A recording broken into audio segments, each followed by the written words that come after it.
હું તમને શું કહું? હા પણ બોલ ને. મારે કામ હતું. હા તો પેલા કામ પતાવી દે. તમારું કામ હતું મારે.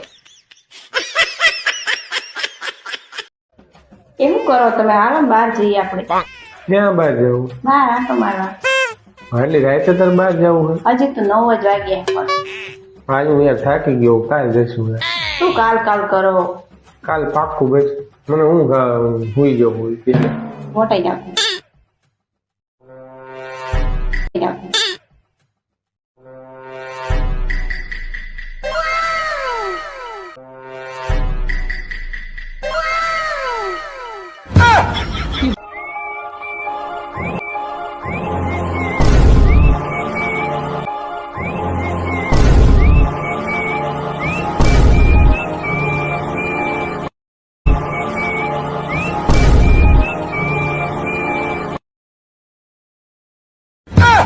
Fiore.